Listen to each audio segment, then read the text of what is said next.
Thank you, Mr. Speaker.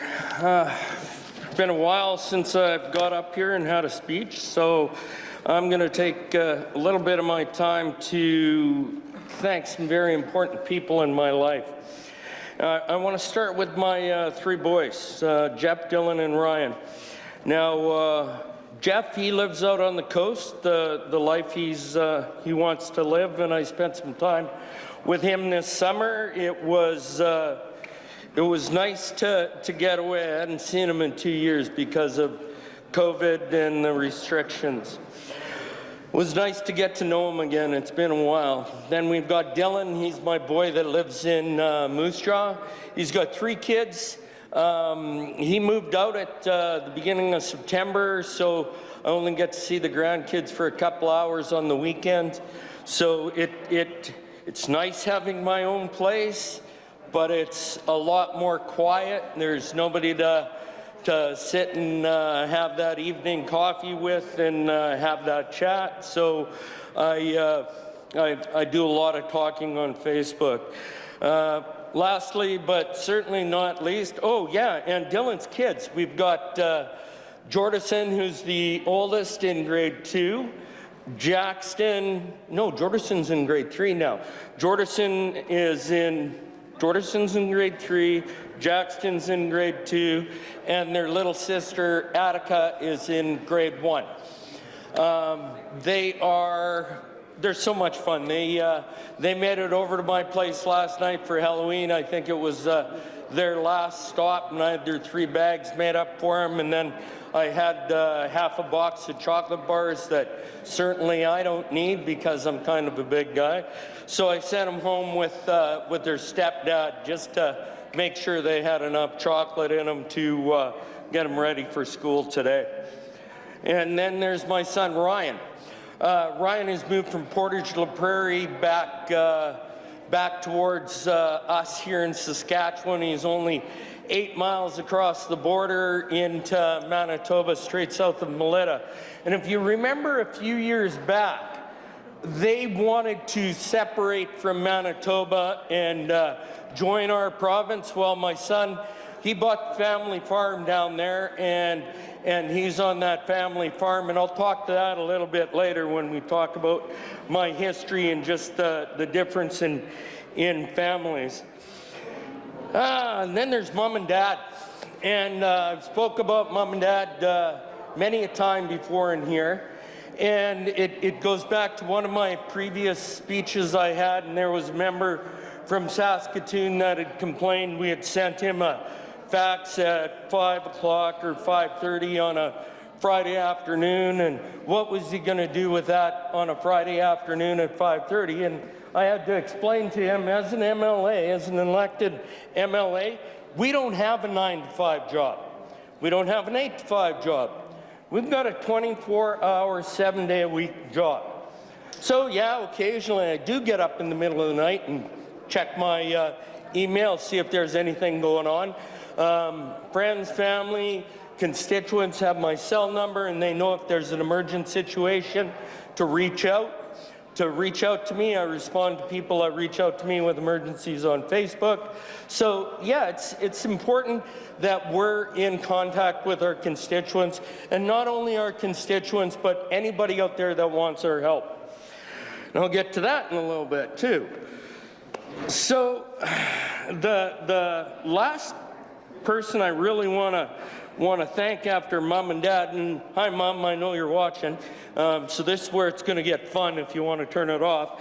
A little bit after this, I want to thank Mr. Speaker and his staff. I got to be part of a historic ceremony here in the legislature.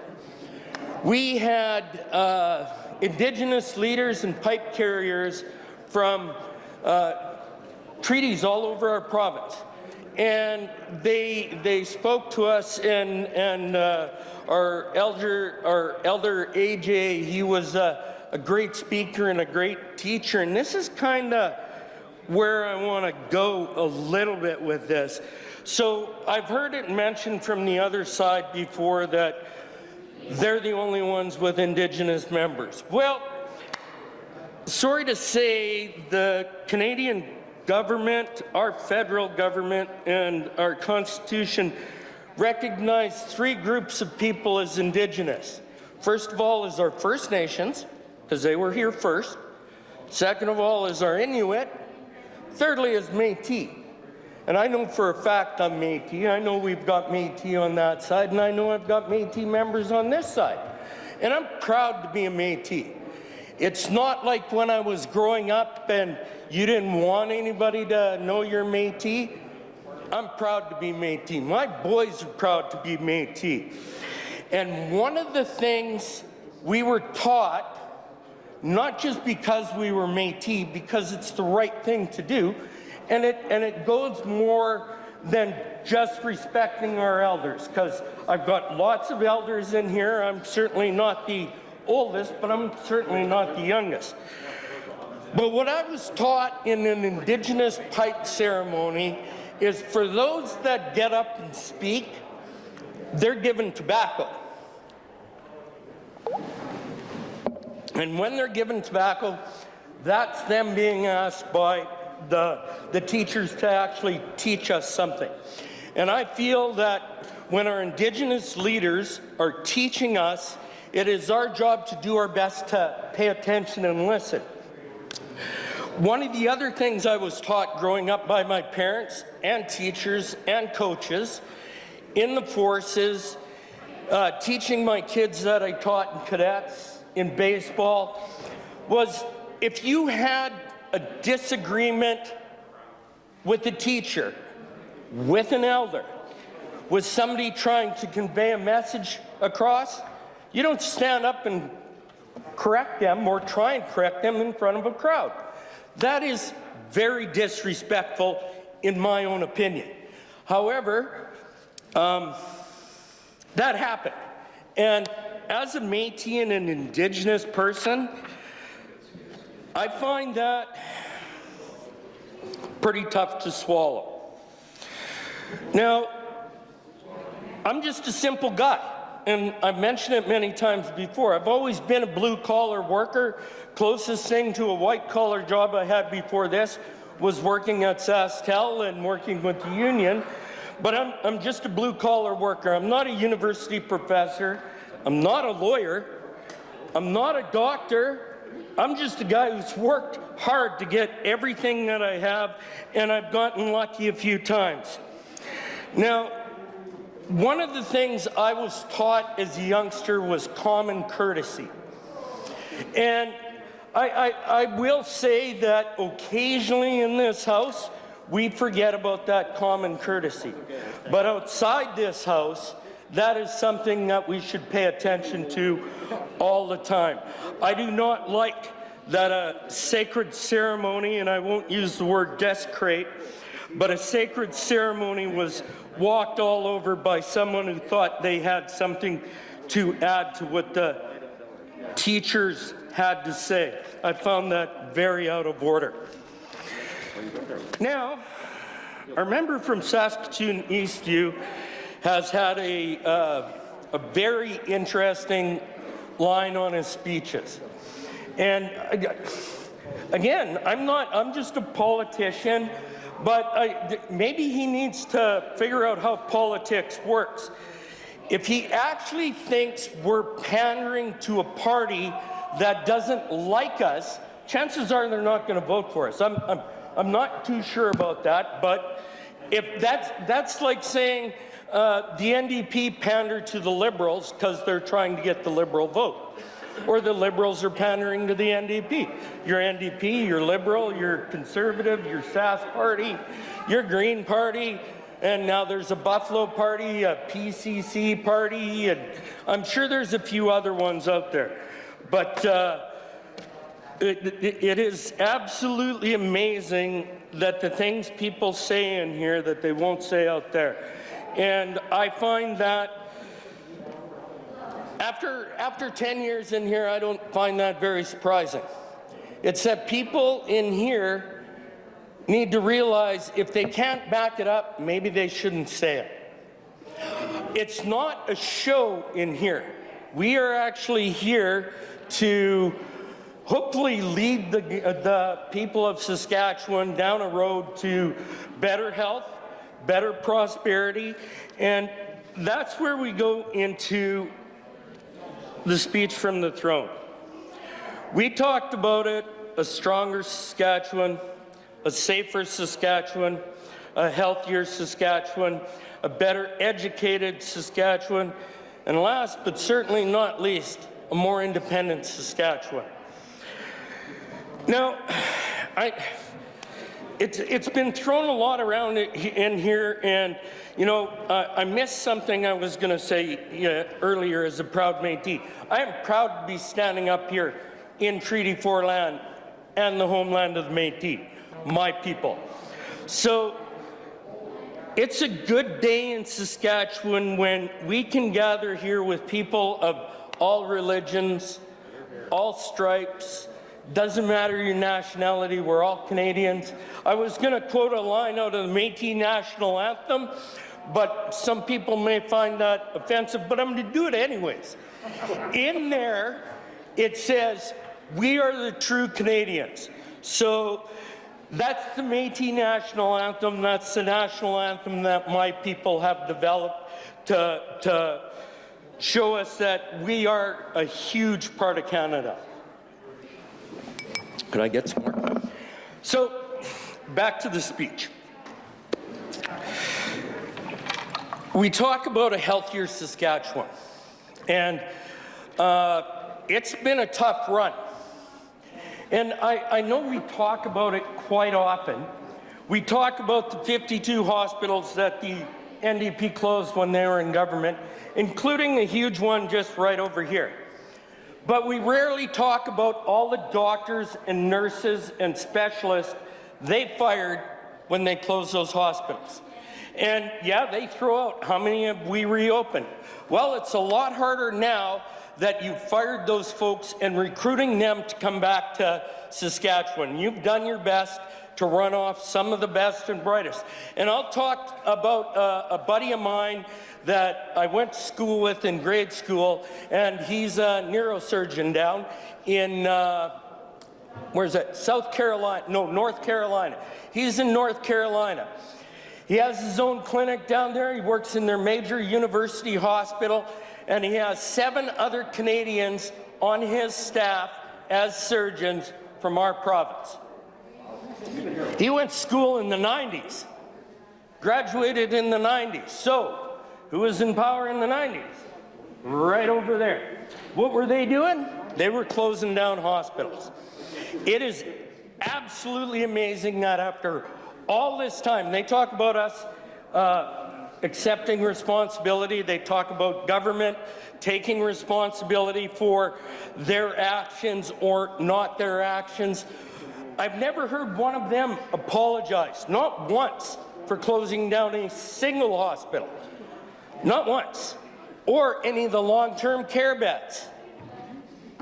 Leaving our province in a state of disarray.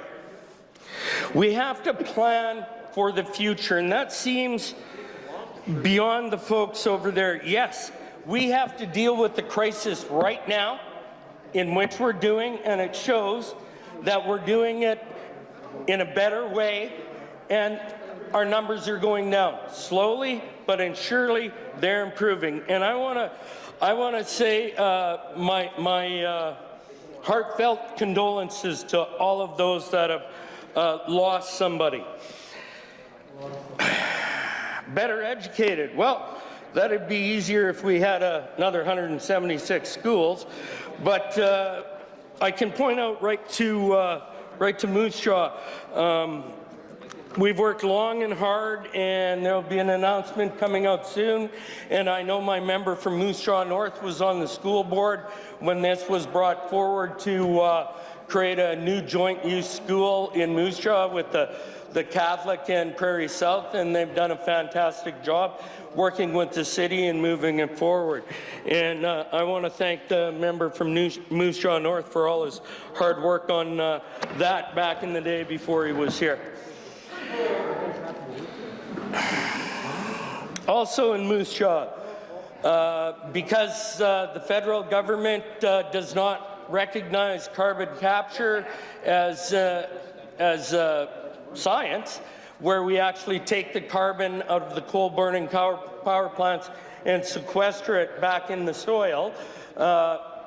We have to shut down our power plants in southern Saskatchewan. So it's Boundary, and it's Cornac, and also the other one, Shand, in Estevan. So we're building a natural gas dual turbine power plant in Moose Jaw to pick up some of that load. We do have a goal of being 50%, I believe it's 50% by 2030, isn't that it? 50% renewable? Isn't that the number? Yeah. I think it's 50%. I may be wrong, so I stand to be corrected. And I'm sure the minister responsible for SaskPower will correct me if it's way out of line. But baseline power is still needed. Yes, you can get power from solar, you can get power from wind, and it's somewhat efficient, but you still need that base load. When it's 40 below outside and there's no wind blowing and you're only light from 9 o'clock in the morning till maybe 4:30 in the afternoon. We'll all see it here as we leave before the end of session. It'll be dark before we get out of these doors at 4:30. So that's there, and we're working towards that green. We're working with our First Nations partners towards that green energy that's coming up. For Safer Saskatchewan, I know one of the asks over and over and over again, working with the Moose Jaw Police, is can we have some more government support with our policing? And this year we're moving ahead with some of that. Although we've already done some work in there, we put the PAC teams in the Moose Jaw Police Service. And I don't have the numbers right offhand, but the amount of touches those teams get and avoiding people going to our emergency rooms and stopping some of those mental health emergencies right in the tracks, getting them the supports they need at that time. The Saskatchewan, creating a Saskatchewan trafficking response team.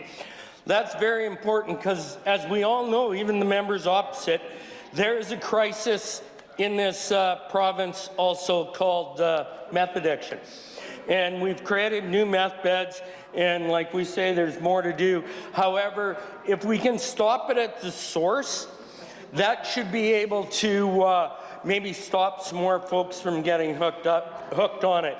It is from what I've been told, a horrible disease and very hard to quit. Mental health and addictions is something we care about quite a bit on this side, and it's one of the things we continue building on this side, putting more beds in place, doing our best to recruit more specialists so we can have the people in place to help those folks out in their darkest times. So the new schools, not only is Moose Jaw getting 1 or 4, depending how you look at it.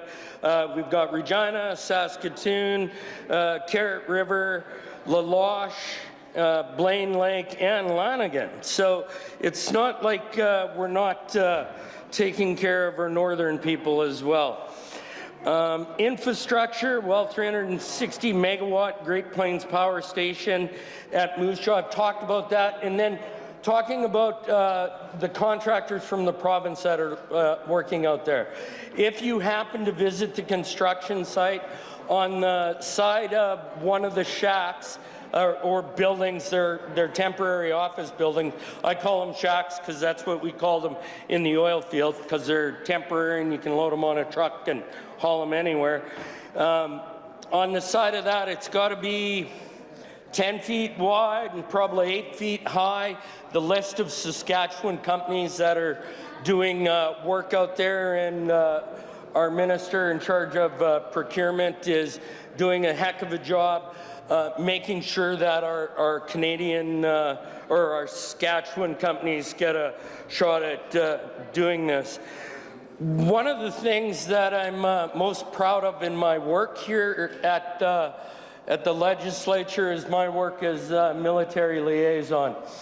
Our veterans, and we're all wearing, just about all wearing poppies today, not too contrary to some belief, not to say war is good. You talk to any soldier, they hate war, they hate the fighting, but it's to remember our veterans that have gone out and stood up for our right, for the right for us to come in here and hopefully respectfully disagree, and sometimes not so respectfully, but to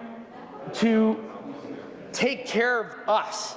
And it's not just World War I and not just World War II.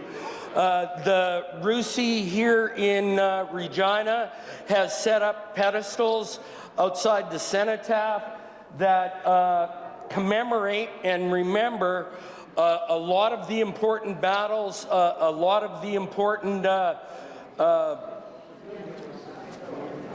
battles that have happened outside during World War I, during World War II, before World War I, the first battles recognized, as well as recognizing our Afghan vets. And then we've got our Korean War vets, and then we have our vets that have served in peacekeeping all over this world. Our armed forces are a lot like our Saskatchewan people. They punch well above their weight. And I want to thank all our serving members for keeping us safe, and I really want to put out a huge thank you to all those folks in the past that went away, sacrificed time away from their families, saw things that no human being should ever see, and I want to thank you for those sacrifices. And last but not least, I want to thank those that have put down the ultimate sacrifice and sacrificed themselves for our freedoms. I also want to thank their families for helping us remember them. So what our government has done, my government, remains committed to supporting our veterans and their families through the Veterans Service Club program, which has nearly distributed $1.5 million to help sustain veterans clubs in 65 communities across our province. And this is money that we give them, and they have a board and they decide where it gets spent on, as well as it should be. They're the ones that know what we have to do and where their money needs to go. For planning for the future, we've had a huge surge in capital investment in our province. We've got the BHP Potash at Jensen. Now they've spent a lot of money up there already, and they're going to finish it. So, which is when we went and did that tour, I was amazed at the amount they'd put into it, and they were still in the testing phase. So we have one of the world's, if not the world's largest mining companies here in our province, providing jobs for our First Nations, for our people, for our small town folks. So our kids that live in rural Saskatchewan, whether they stay on the farm or go outside the farm, can take the expertise they learn in our Sask Polytech and their high schools like welding, machine work, carpentry, can take it and use it right in our province. Make a good living in our province so they don't have to run away like when I was a kid and everybody else packed a bag and moved to Alberta or BC, or, you know, that's where the future was. But I was one of those guys that stuck out in the oil field working for my dad. So lots of stories there. Not for today, I think. Not for today. And then we look at We as a government have talked about this, and we've had folks talk to us about it. And I have now just ultimately an urban riding. I've got maybe 3 square miles of rural between the 2 highways. And well, they're all my friends in that part. So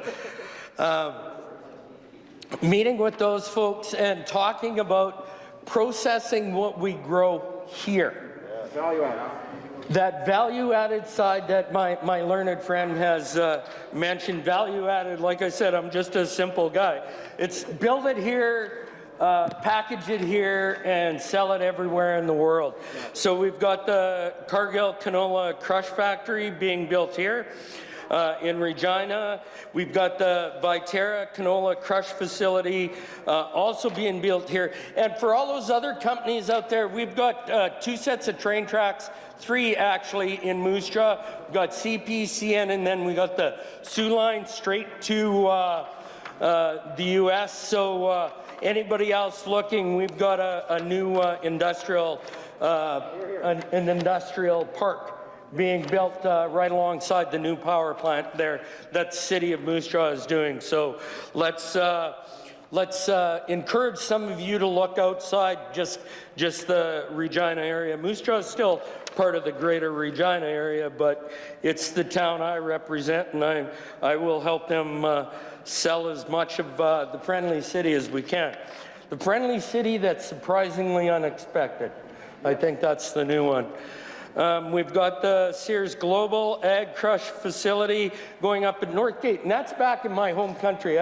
I grew up down there where the Minister of Social Services is from, and Northgate, right on the north side of the border, there's some great whitetail hunting down along the valley down there. Just as long as you don't chase it across the border, there's no problems. And no, I'm not speaking from experience. My friend's the out Oxbow way, and you all know who you're talking about. We've got the Richardson International Canola Crush Capacity in Yorkton, which is, that's a doubling? Oh, the whip isn't listening, so they're expanding there. We've got the Red Leaf Pulp Wheat Straw Pulp Facility here in Regina again. Northern Nutrients Urea Fertilizer Facility being built in Saskatchewan. Clean Seed Capital Group, Smart Cedar, Maxess, Saskatchewan. Pulp mills, sawmills, forest products, more forest products. Oh, of course, Brant.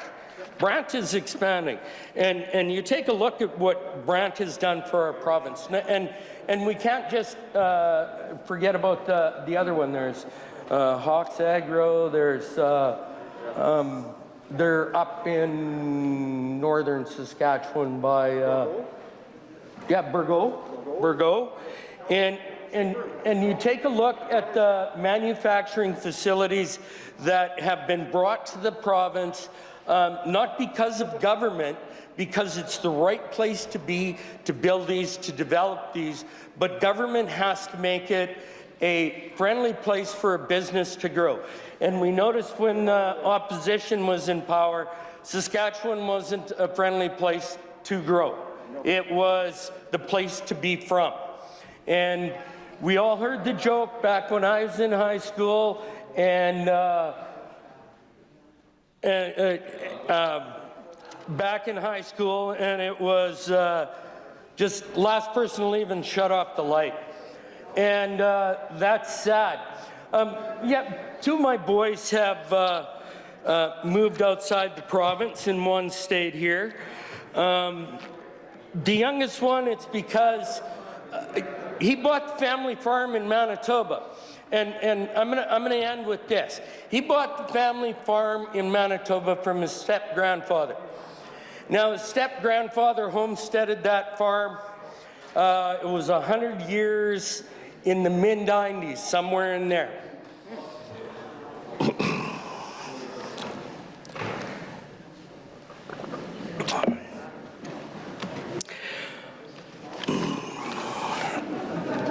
So, this goes back to what I was, I get emotional sometimes. I get pretty upset when I think about things. Just talking about it with my mom this weekend. Our family farm at Roch Percy is not our family farm because it wasn't allowed for Métis to buy it.